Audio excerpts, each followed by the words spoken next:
Hey, everybody. Welcome back to Austin Startup Week. This is the Future of Work panel.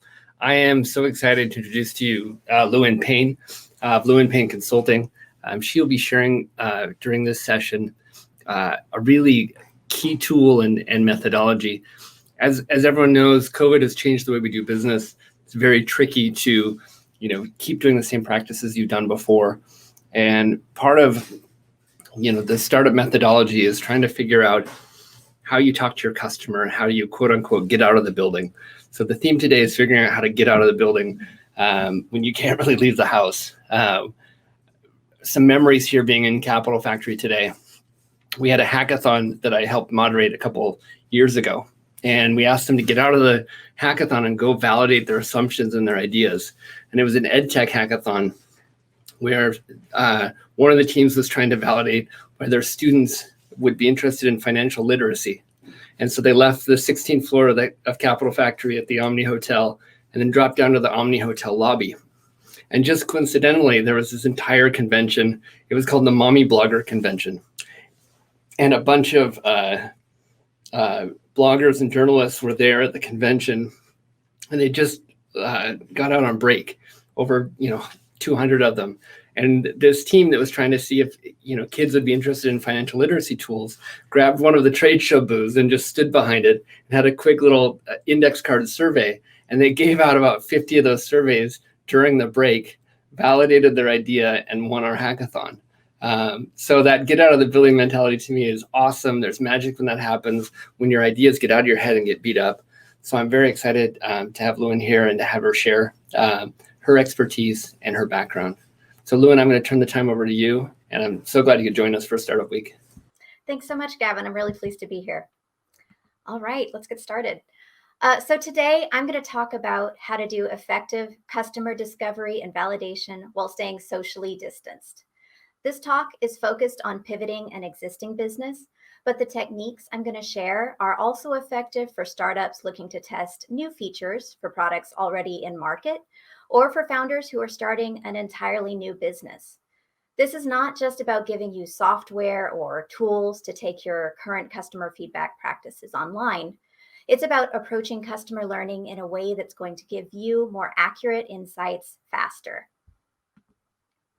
At the end of this talk, you'll know how to understand the needs of a new market or a current market if you think their needs have changed. You'll have techniques to help you understand the context and environments where people will be using your product. And you'll have learned about approaches to collecting more accurate user feedback on your product or MVP. And you'll understand ways that all of this can be done remotely. So founding a startup is really hard. This was obviously true even before the pandemic, but suddenly customer needs have changed overnight and the economy is highly uncertain. Under normal circumstances, when your market changes, the tried and true recipe for success is to do more customer discovery. Steve Blank, author of 4 Steps to the Epiphany, preaches that founders need to get out of the building and interact with real customers so that you can understand what their true needs are and you can validate your vision. There are insights you can get from observing and interacting in person with customers that are very hard to get any other way. Unfortunately, with social distancing, that's no longer an option for a lot of us. So I'm going to talk about how to do the best you can under these new circumstances. Now, I do want to acknowledge the elephant in the room. There are a lot of startups who don't do much customer discovery at all, or who do all of their customer discovery through secondary online sources such as industry reports or company white papers, government directories, or Hacker News comments. But that information is often outdated by the time it's published, and it's usually poorly targeted. Also, relying solely on publicly available sources causes you to lose out on any competitive advantage you could have had. So if you aren't doing customer discovery already, or if you've been mostly relying on desk research, this is a great time to start. Everyone's in the same boat right now, but if you start putting better research practices in place, you'll be better positioned to start getting out of the building and making the most of it once it's safer to do that. So to recap, founding a startup was hard enough before the pandemic, but now a lot of us are finding that we need to do new customer discovery to understand the changing needs and behaviors created by the pandemic. The conventional advice of getting out of the building won't fly if you have to stay socially distanced. So I'm going to talk about what you can do instead. So let's talk about your plan for learning about your customers. Now, this may not be the word you use. You may call it customer conversations, market research, launching MVPs, getting feedback. But I'm a researcher, so to me, this is all part of the same fundamental process. Anytime you're learning about customers, what they need, how they respond to your product, that's all research. I've been doing this for more than 10 years. I've worked as a researcher both in startups and for innovation teams at large enterprise companies. And that's given me an opportunity to see how effective customer learning plans can streamline and shorten the pathway from pre-concept to market. That being said, there are a lot of misconceptions about customer research, that it's too slow, that it has to be done by a market researcher, that it's just about sizing the market, or that it's all about proving good ideas wrong, or that users don't know what they want anyway, so it's not worth asking. A lot of times you see people throw around this Henry Ford quote, but there's actually no evidence he ever said this. It's also missing the point that looking for customer signal is not the same thing as asking customers to design the product for you. But clearly, the word research has a lot of baggage, so I prefer to think of this as your customer learning plan. Customer learning plans done right help you move faster. They can largely be done by yourself. They help you deeply understand product market fit, and they help founders refine their ideas and make them more defensible. And contrary to common belief, you actually can get good signal from customers about what they need, but that doesn't mean taking it at face value either. So let's talk about how this works right now in the midst of a pandemic. I'm going to talk about 3 common situations and the customer learning approaches that can help you gain traction. First, we'll talk about what to do if you're just now starting to understand your customers' new needs. Then we'll talk about what happens if you need to understand the specific context or physical spaces where your customers are working and living and potentially using your product. And last, we'll talk about what to do if you already have a product or MVP that you're looking to get feedback on. So let's start with that first situation where you're just now recognizing that your customers' needs and behaviors might not look the way they did when you first set up your business model. If you suspect there's been a change like this in your market, often the first thing to do is to set up some one-on-one interviews with your customers. Now, you don't have to call this an interview because that sounds really formal, but in research terms, that's how we think of it. Customer interviewing is a fundamental technique, and it translates pretty easily to remote. When you're conducting customer interviews for the purpose of customer discovery, your primary goals are to understand customers' true needs and pain points and to determine whether they'd value a potential solution, hopefully your product, enough to pay for it. How you focus the interview will depend on what kind of product you want to build. But generally, you'll want to ask people about the kinds of situations where you think they might need a product like yours.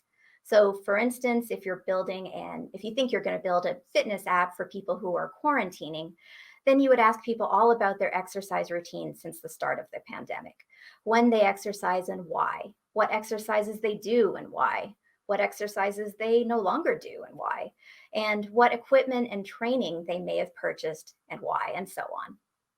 So as you're having these conversations, what you're listening for is pain points and problems that you can build a solution to solve and that they're willing to pay for. Now, this sounds simple enough, but in practice, there are a couple of big things that people tend to get wrong. The 2 biggest problems that I see when people conduct customer interviews are talking to the wrong people and asking the wrong questions. So let's go through each of these. Talking to the wrong people. So I think the best illustration of what I'm talking about comes from a recent study of startups. This was a highly controlled study of 116 different startups, where some of them were trained in more scientific customer research methods and others were not. The study found that when they didn't have training, most startups identified people to interview by posting on their own social media accounts and sending surveys to whoever responded. But this created major problems because they had no way of knowing whether the people who responded were anything like their target customers. And as it turned out, this was actively harmful to their success. The startups that were not trained in scientific methods were up to 437%, earned up to 437% less revenue than the ones that learned and used better techniques. So this is not purely academic. It has real practical implications for how quickly you land on the right idea and how profitable it becomes. So what about asking the wrong questions? The same study I just mentioned also looked at how startups ask questions during customer discovery. And they found that without training, they tended to ask questions too directly. They'd ask yes or no questions such as, did you have problems buying weights during COVID? Or would you use our app? The problem with questions like these is that they're very limited in terms of what they can teach you. And more importantly, they can introduce a lot of bias. You've probably heard about response bias or demand characteristics. Maybe you've read the mom test or taken an intro to psychology class. But if you haven't, this is basically people's tendency to tell you what they think you want to hear. And it means that you can never trust the answer to these kinds of direct questions. Now, there are variations on how to ask these questions, such as asking people to rate how likely they are to buy your product from 1 to 5. But even if you take this approach, experts estimate that when people say they're 5 out of 5 really likely to buy something, that actually translates into only 50% real life purchases. If they say they are 4 out of 5 likely to purchase, that's only 10 to 20% actual purchases. And anything below 4 out of 5 is not even worth considering. You can think of it kind of like responses to Facebook events. If you respond yes, that means maybe means no, and no means you have no idea who this person is. So when you ask these kinds of questions, you can end up thinking you validated your product idea when in reality, people are just being polite. So what is the alternative? Well, you'll get massively more accurate insights if you fix these two problems, even if you're having to actually conduct these interviews remotely. There are so many more ways to meet online right now. There's no reason not to get in front of the right people. If you already have customers, great. These are the people you need to talk to. If you have their contact information and permission to use it, this is often as simple as sending them an email and asking for 30 to 60 minutes to chat about ways to improve the product. Most people love to give their opinion, but you can also offer a gift card as an incentive. If you don't have customer contact information, then you need to think about the channels where customers purchase and learn about your product. And then you put requests there for people's contact information. This doesn't have to be anything fancy. An email link is fine if you don't want to program a form. But again, you'll probably find that people want to give their opinion. And I do suggest offering an incentive both as a thank you and also because it can help ramp up the number of responses you get. Whichever approach you take, do make sure to confirm that the person you're talking to is either the actual purchase decision maker or the end user of your product. If these are different people, then you'll want to talk to both and make sure that you understand both the end user's needs as well as the purchase decision maker's criteria for signing the check. Now, if you've lost all your customers or if you're considering a new market, then there are still plenty of ways to find people similar to your potential customers. If you can afford it, using paid recruiters is the fastest and easiest way to find people. You can define very specific criteria, whether for consumers or for specific roles within businesses, and then the recruiter will find and schedule people like that for you. Recruiting yourself takes more time, but it is very doable using online resources as well. Of course, this will depend on your market, but in general, if your startup is B2C, it often makes sense to start by looking for special interest groups or meetups. If your target customers are young professionals or parents of young children or weightlifting enthusiasts, you can find groups dedicated to any of these things on meetup.com or Facebook or Eventbrite. And then you can join in on their virtual events. If your startup is B2B, social media probably won't work as well for you, and you'll be better off looking for events sponsored by professional organizations. But thanks to the pandemic, you'll find a lot of these online now as well. Of course, if you are joining someone else's event, you always want to be respectful, and it's often best to reach out to the organizer for permission beforehand. But once again, you should also always ensure that you're talking to somebody who would either use your product or sign the check. Once you have the right people, you need to ask the right questions. You want to avoid leading questions that suggest what answer you might want to hear. And a good way to do this is by keeping your questions very descriptive.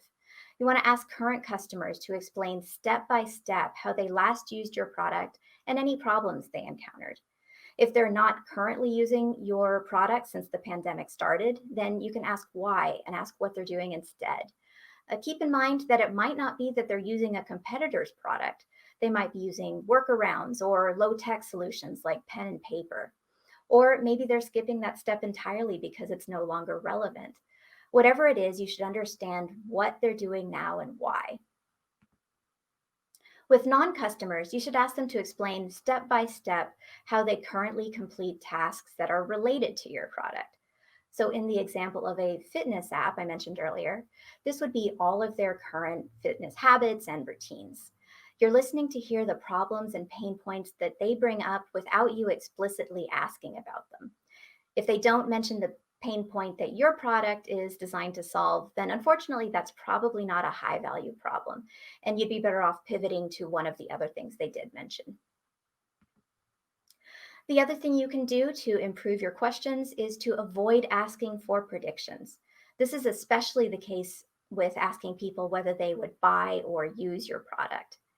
Instead of asking whether they would buy your product, ask about what they've actually spent money on or significant effort on since the start of the pandemic. This is the best indication of their current spending priorities.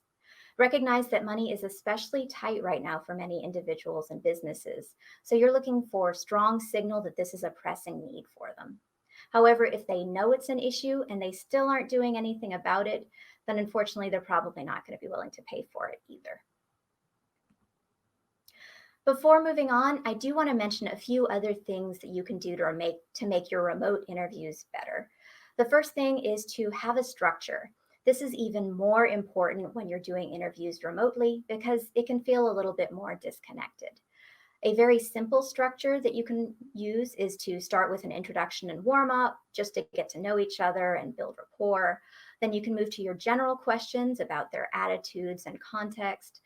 Then you can move to your really specific questions with details about the situations where the product might be used. And then you can wrap up by connecting all the dots and explaining next steps. Following an outline makes the flow of the discussion easier and clearer for the interviewee, and it generates more consistent data. The next thing you can do is to use video. This can help you capture some of the participants' context, and it'll help you pick up on nonverbal communication cues. It can also help you build rapport so it doesn't just feel like you're talking to a voice on the other end of a telephone. And lastly, you want to record the session. Most video conferencing does have this capability built in, but you want to always ask for permission and delete the recording as soon as you're done with it. So that's a very basic overview of how you can use remote customer interviewing to quickly get a feel for the needs of your customers today and the value they place on addressing those needs. So next, let's talk about what happens when you need to understand more about the customer's actual context. Maybe you've learned during your interviewing that your customer's employees are all wearing masks and gloves now, and that's causing problems with data entry. Maybe there are new physical barriers or traffic flow patterns in their workplace. Maybe you're designing products for people who are now working from home, and there are suddenly a lot more home office setups to take into account. Or maybe you're designing for parents whose division of time and labor has completely shifted. There are any number of reasons you might need to understand where and how customers are going to be using your product. In the past, you could have answered these questions by going to where your customers are and simply observing them. There are a lot of different things that people call this. You'll hear them call it shadowing or contextual inquiry or site visits or field work or ethnography. But these are all great techniques because there is so much detail in people's environments that just can't be communicated verbally. And also because people often have tunnel vision about their own work and spaces. The way they think about their work doesn't always match how they actually do it. Observation can help you catch subtleties and little inconsistencies they may not be aware of. But how do you do this if you can't go to where they are? Well, this kind of customer learning will never be as good at a distance, but you can still get a huge amount of insight from remote techniques. I'm going to talk about how to do remote task observation today because it's probably the most relevant if you already have an existing product under development or in market. But there are several other techniques you can use as well, depending on what you need to learn. Okay. I see that there are some questions. If you guys don't mind, I'm going to try to save those for the end, and then we'll have time for that. All right, so we were just talking about remote task observation. So if you only need to understand a single relatively brief task that your customers are doing in their environment, then you can often have them demonstrate it for you on a video call. You'll want to start with an introductory call to explain what you're looking for. This is also a good opportunity to discuss any issues they may have with setting up a camera in their working or living space. So for instance, if your product is for doctors, you'd probably have to work with them through patient confidentiality concerns. After that conversation, assuming they're on board, you'll have them set up a camera and show you how they do their task. You want to have them think of you like an apprentice. So you want to keep your questions to a minimum and let them take the lead. Again, it's best if you can record it with permission. And then you can go through the recording again with them afterwards and ask any questions at that time. So this is an incredibly powerful way to learn about your customers. But when you first do this kind of observation, it can be hard to know what to pay attention to. If that's the case, this is a framework that I find works well for people. You want to look at their tasks and think about what are the goals that they're trying to accomplish? What are the steps that they're following? What are the inputs and outputs? And what prior experience do they have in this domain? You want to think about what the constraints are. This is an especially relevant one since the start of COVID. You also want to think about what the physical environment looks like. And again, this is also very relevant for COVID. What tools are they using? And don't forget about PPE. And lastly, who are they interacting and interfacing with? And how has that changed since COVID? Now, you don't need to remember this because this is all posted on my website, which I will share at the end of the talk. All right, so remote task observation can work well if you have a focused problem space you're looking to understand, or if you want to figure out what new challenges your customers may be facing when they try to use your product with new COVID protocols in place. But there may be other cases where you want to understand a customer's work or life in a more extended end-to-end way instead of focusing on a single task. This particularly comes up when you're earlier in your customer discovery and are still exploring the space. If this is where you are, you can use what's known as a diary study. In a diary study, you ask your participants to track certain events over time using text or video or other tracking tools. It's another great technique that I don't have time to get deeply into today, but you can get an overview of that on my website as well. So while neither of these techniques will replace actual site visits, they are absolutely great ways to recognize a lot of the unique needs and constraints in a customer's environment, which is critical because designing for these constraints will make or break your customer's ability to use your product in their real-world context. Okay, so the last situation I want to talk about today is what to do if you've already created an MVP or a product or a feature, and you're looking for customer feedback to revise and iterate on it. If you scroll through entrepreneurship forums online, it's very common to see people sending out blind links to their app or website and asking for feedback.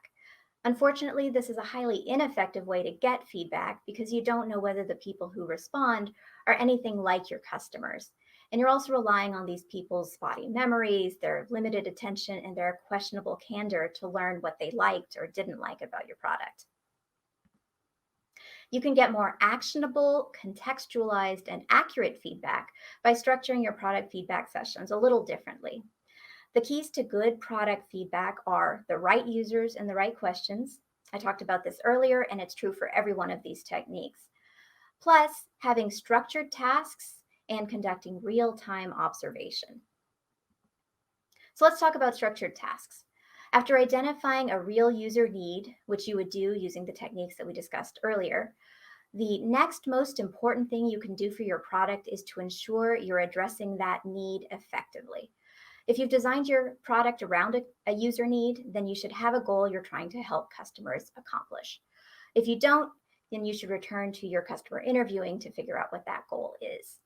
Assuming you're right about that goal, then your product's success or failure hinges on whether or not you help users complete it effectively. So this should be at the center of all your product testing. Don't send people your product and ask for undirected feedback. Give them a real, non-artificial task to complete with it. If it involves their own projects or data, so much the better. If you make this change, you will see a shift in the feedback you get from high level and superficial to concrete and actionable. The other key to obtaining better product feedback is observing the customer as they're completing the task. This is very effective because it gives you the opportunity to notice any confusion or friction or missteps and to probe for more information while it's still fresh. It's pretty straightforward to do this in person. All you need is the product and a user who will let you peek over their shoulder. But doing it remotely is a little less intuitive. However, these days, video conferencing apps will help you fill in the gap. Pretty much any of the big conferencing tools, such as Hangouts or Teams or Zoom, will let you follow along with what the user is doing and ask questions if you need to. Of course, if you're building an app or a website, then you'll probably want to use screen sharing. And if you're testing a physical product, you'll probably have the user on a webcam or on their phone camera. The most important thing is to make sure that you can see what the user sees and that you take note of where they encounter problems, because these are the things you want to fix. So by structuring feedback sessions around the actual tasks you want people to complete with your product, and by observing users interacting with your product in real time, you'll be able to tell more quickly how well your product is helping people address the core need that you've identified. So now we've talked about 3 different approaches to customer learning that can be effective even when done remotely. If you want to start improving your customer learning plan immediately, your first step is to figure out where you are in your customer understanding. If you are still trying to figure out what your customer actually needs, then customer interviewing will let you understand the customer's perception of what their needs are now and how they may have changed.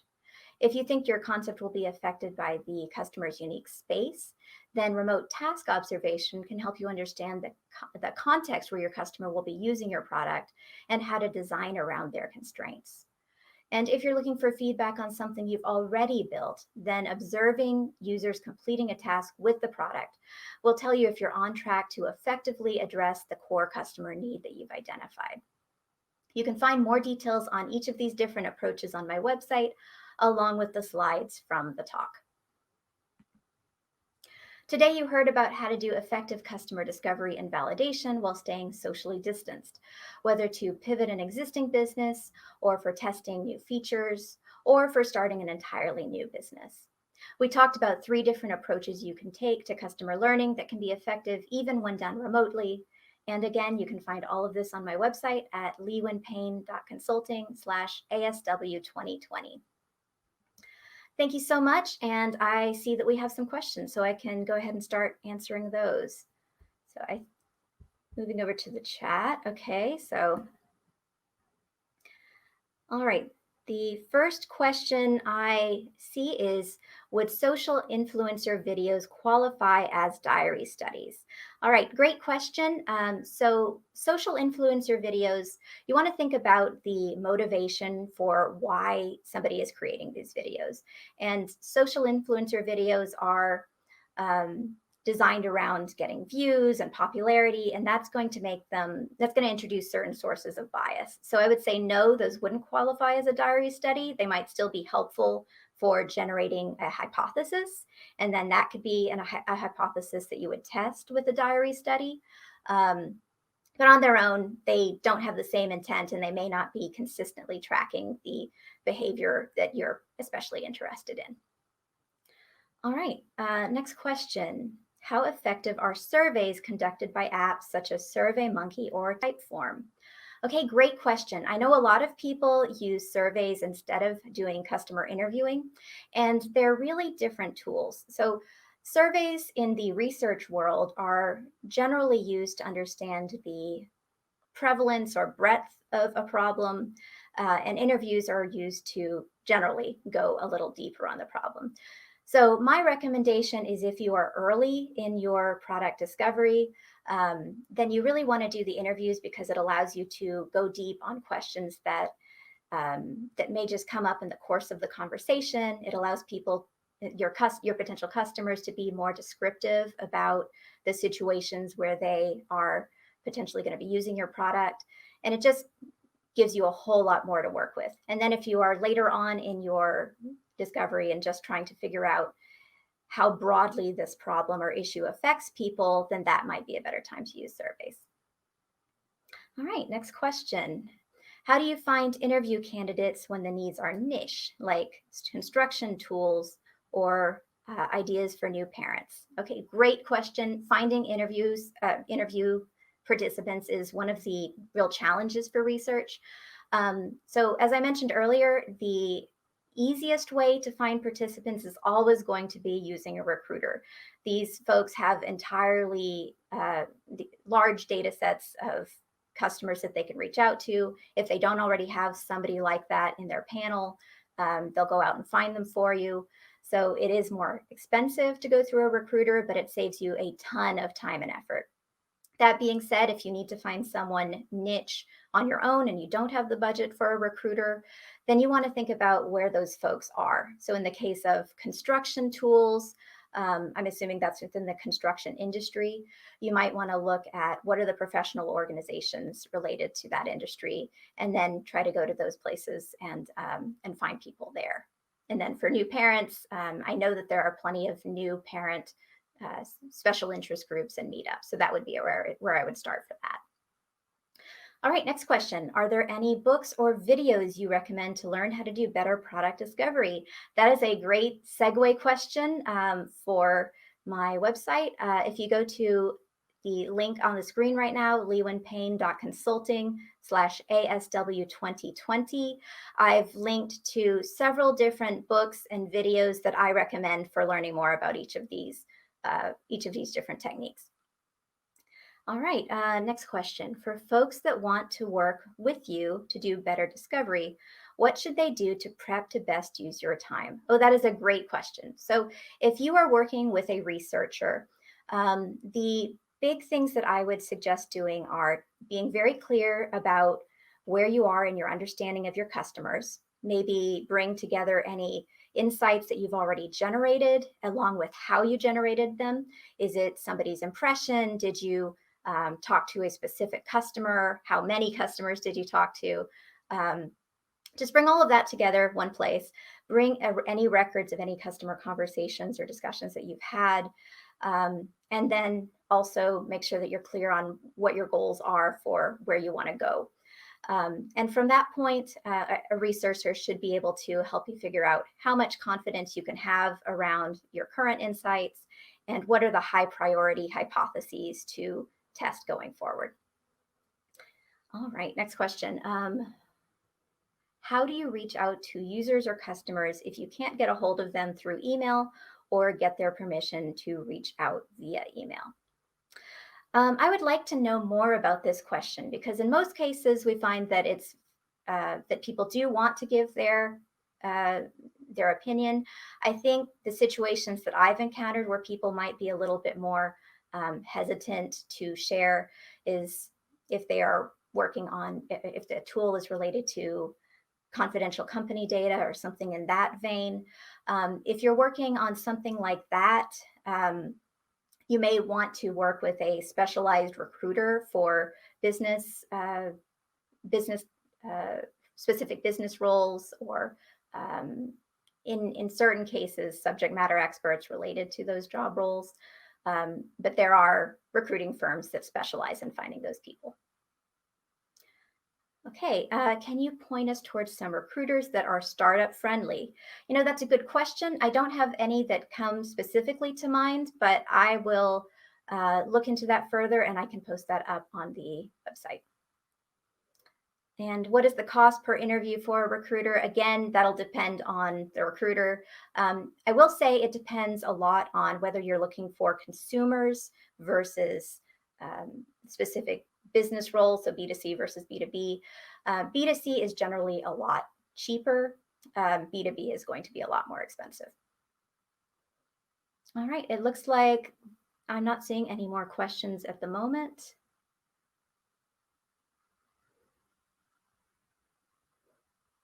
Okay, great. Thanks. Leland, thanks so much for joining us. I wanted to take a couple more minutes here because we're learning so much. Your presentation was really clean and clear, and I think this helps folks. In my experience, a couple years ago, I was helping run a TechStars program here in town, and I got to teach on customer discovery, and we actually sent people down on 6th Street, from the TechStars building down into 6th Street to talk to folks. And so to me, honestly, this time spent that you're talking about is everything. And I'm a former IP attorney. A lot of people come to me and they're like, I want you to sign an NDA. I want you to protect this idea. It's revolutionary. Should I raise funding based off of just this idea alone? And my advice always is just get out of the building, go talk to folks, go beat up your idea, because everything in your head, won't be stolen, and 2, needs a lot more feedback before it's ever going to become something that can turn into a company. So what I wanted to ask you and get your thoughts on is, like, how can we get this more into our startup culture? How would you recommend folks really, get their heads around this? And are there any examples of either companies or research groups or startups that are doing this well or have done it well in the past? That's a great question. I think figuring out how to get a more research-focused culture is a big challenge for everyone, and it's something that I see come up repeatedly.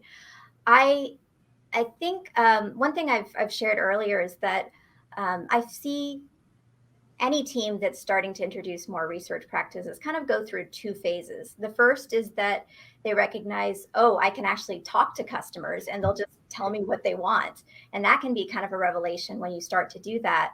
And then once they do that more regularly, it can start to become a little bit more indoctrinated in the culture. And then the second phase is people start to realize that, oh, I don't need to take this all at face value. And there's more that I can do to kind of protect against bias and some of those issues that I was talking about earlier. So in terms of a specific example of that, I worked with a team a while back that created this tool that let anybody in the company send out surveys to customers whenever they wanted. And it started off, this was not just research people, not just design people, it was engineers and PM and everything. And it started off, people were sending out surveys kind of willy-nilly. They weren't particularly well-formed. They could have potentially introduced some insight. But the more that was just continually done at that company, the more they started to live, eat, and breathe that customer feedback. And they started to rely more on specific research specialists to structure the questions in a way that would give more reliable insights. So that's an example I love. Oh, that's awesome. I really like that example. And so that gets me thinking too, as you look across, your words are going out to hundreds of startups here in the Austin community and a lot of folks that serve that ecosystem. As folks contemplate their move, leaving a big company and starting their own company, or as they're building their own startup, where does this ownership research live on the org chart? Who should be owning this in the early stages? Oh, I love that. I think the core owner who really needs to drive a research culture is the founder. And I think, one of the things you find is that if you don't start from that mindset of it being okay to refine and validate and strengthen your ideas, that it can be hard for other folks within the company to push back, because that can feel like a threatening thing as opposed to something that's actually making your ideas more defensible. So it can absolutely be something that other folks can bring into a company's culture, but if it starts with the founder, it just makes it so much easier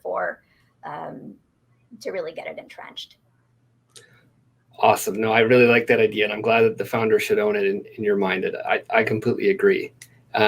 Sometimes companies suffer, especially early stage, when they've got a very strong, opinionated founder or a board or investor that's very anecdote heavy. Is that kind of a tyranny by anecdote? How can this research combat that? And if you're maybe not the founder and want to bring some research and some methodology into your company, how can you use what you do and what research like you do to combat that? I think I know this is the way we should go. I'm going to trust my gut, sort of thing. I see a lot of people combat anecdotes with anecdotes, because that's the problem with a single story. Is it's a story. If you have just one story of one customer, then the more you can start to stack up stories of other customers, the more that really resonates. One team I worked with in the past was really struggling with the idea of bringing on this new, focusing on this new feature that had been getting a lot of customer friction. And what we did for that group was to set up a meet and greet with a set of customers, where we started out by having them do kind of that product task observation and just walk through what their challenges were. And then everyone got a chance to kind of ask their questions of that customer. And amazingly, a week later, that feature suddenly got fixed. That's awesome. Lewin, I want to help you. I want you to help me here. Cue me up for this next one. After we finish your comments, we're going to introduce folks from Dun & Bradstreet, Cisco, and Austin Unicorn Indeed. Those are all enterprises. They all have their own cultures. They all have their own strengths and weaknesses. What would you say to folks at companies like that, at these larger enterprises, particularly the folks listening today that are sitting in those companies and trying to drive their innovation? What would you say to them to help them boost their research and the value of this discovery approach? To folks at large companies rather than startups. Yes. So that's an interesting question, given that I've come from both cultures. I really think that large enterprise companies have a lot to learn from startups in terms of the necessity of learning quickly. It's so easy to just dump tons of resources into problems and spend tons of time investing before it's really on an idea that's not fully baked. But absolutely everyone should be doing these customer discovery techniques to make sure that the investment you're making is going to the right place. That's incredible. I love that. And I noticed you have your PhD. I had a company a couple of years back accepted into a Duke University program where we worked with a lot of PhD students and postdoc students doing this exact work. I mean, they were the group on Duke campus was called the Center for Advanced Hindsight. I love it. Run by Dan Ariely. Oh, that's great. Yeah. Do you need a PhD to do this work? I mean, I think it definitely helps your practice, but I mean, how can we make this approachable for the founder out there? Absolutely. No, you do not need a PhD to do research. And a lot of what I focus on is trying to democratize research and make sure that these tools are accessible to everyone. Because I really believe in what I was saying earlier, that when you have a culture of research within your organization, then you're going to be able to get more evidence-based decision-making throughout the organization. And then you can still rely on researchers for really complicated and expensive problems that you don't want to figure out yourself. So there's definitely value to the research profession, but for customer interviewing and a lot of these, and certainly usability testing, that is something that everyone can and should be doing. And I strongly believe in that. Oh, that's awesome. Before we wrap up, I have one more question from the audience, and it's about industry approaches. So what do you do for a specific industry like the service industry? Is there a different methodology or different considerations? So in the service industry, the main thing that I would mention is there are some task-based methods that are very related to what we talked about with the remote task observation, but it can be helpful to go through and break down step by step a little bit more concretely. So there are other techniques that I can recommend if you get in touch afterwards. I think I had my email up earlier, but that's one of the major differences.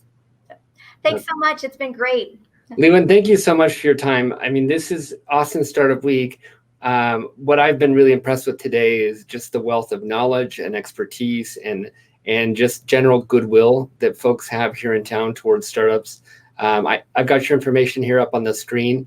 Feel free to reach out to Lewin directly through her website or find her on LinkedIn. Thank you so much for your time and contributing to the community today. Pleasure to have you here. Very happy to be here.